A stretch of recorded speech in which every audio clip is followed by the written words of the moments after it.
কথার উত্তর দিন। কার কথা? ইন্টারন্যাশনাল পুলিশ কার কথা? ওনার কথার উত্তর দিন। উনি বলছেন যে যাদের বহিরাগতরা ওই জুনিয়র ডাক্তারদের ধর্ণা তারা যেটা ভোটে দিতে পারে। পুলিশ একটা করে দেখুক না, আমরা লাল নীল সবুজ গেরুয়া কিছু বুঝবো না।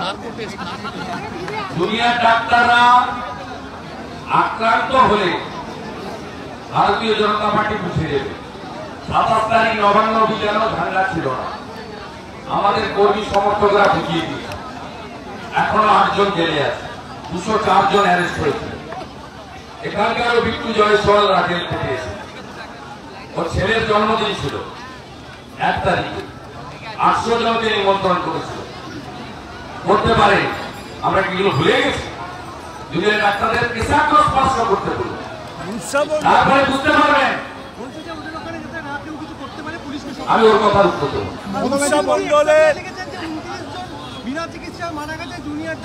মুখ্যমন্ত্রী কোভিড আর ডেঙ্গুতে মৃত্যুর সংখ্যা কমান, আর এখন মৃত্যুর সংখ্যা বাড়াতে ব্যস্ত।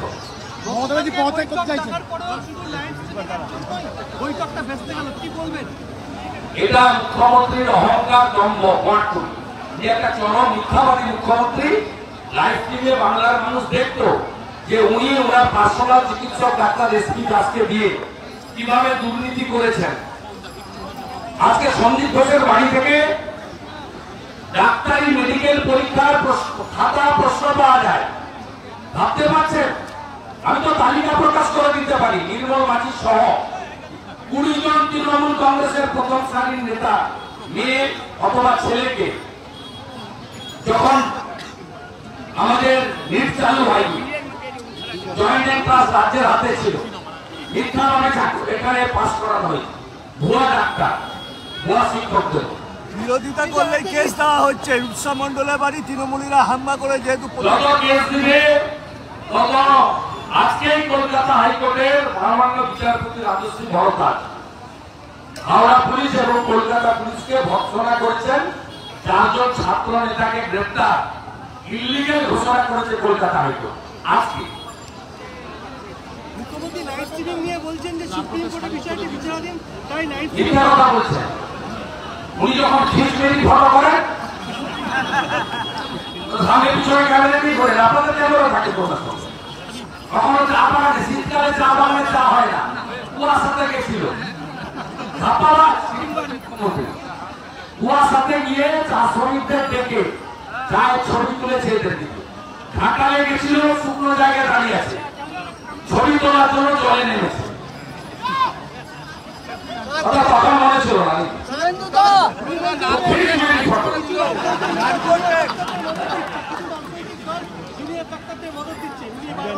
অন্যকে দিচ্ছে জানি না, বিজেপি ওদের সঙ্গে আমাদের নৈতিক সমর্থন, ওদের সঙ্গে ওদের অরাজনৈতিক লড়াই। আমাদের বাড়ির ভাই বোনেরা ছেলেরা, আমার পরিচিত তো 100 জন। খারিজ করে দিল শিয়ালদা কোর্ট, খারিজ করে দিল Sealdah court. Sanjay agency lower court আর কোর্টে যাবে,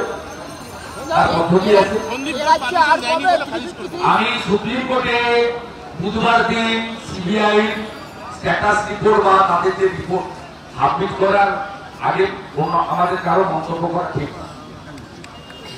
সুপ্রিম কোর্ট যে বিষয়টা দেখছে আমার সুপ্রিম কোর্টের উপর রাখা হবে। গতকাল চিকিৎসকদের সাথে মুখ্যমন্ত্রীর বৈঠক সুষ্ঠুভাবে হলো না, কি বলবেন?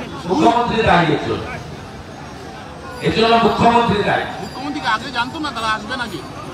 আগে কি জানতো না তারা আসবে নাকি? 30 ঘন্টা ধরে বসেছিল, এমনটাই বলছেন। না না, উনি ওই ছবিটা তুলে রেখেছেন কপিল সিব্বালের বুদ্ধিতে। সুপ্রিম কোর্টে দেখাবেন যে আমি বসেছিলাম, ওরা আসে। এই ধরনের অডিও ক্লিপ সামনে এনে কি উল্টে জুনিয়র ডাক্তারদেরকে আন্দোলনে হুঁশিয়ারি দেওয়া হচ্ছে? এই যে এটা কি ঠেট? জুনিয়র ডাক্তারদের ঠেট? আপনাদের এই যে অডিও ক্লিপ ভয় পারলো না। সুপ্রিম কোর্ট দেখেও যাদের টলানো যায়নি, তাদের দৃঢ়তা, তাদের অর্জুনের লক্ষ্যভেদের মতো একাগ্র চিত্তে লক্ষ্য অবিচল থাকা, তারা প্রমাণ করে গেছে, ওরা পাস করে গেছে। ওদের শির দ্বারা দেখাও নয়, আর শির দ্বারাটা শরীরের বাইরেও নেই, একদম শক্ত সোজা শির দ্বারা আছে। ওরা প্রমাণ করে দিয়েছে। এইসব ভয় দেখিয়ে কিছু লাভ হবে। কোনো লাভ হবে না। আমাদেরকেই পারেনি। ঠিক আছে, ভালো থাকবে।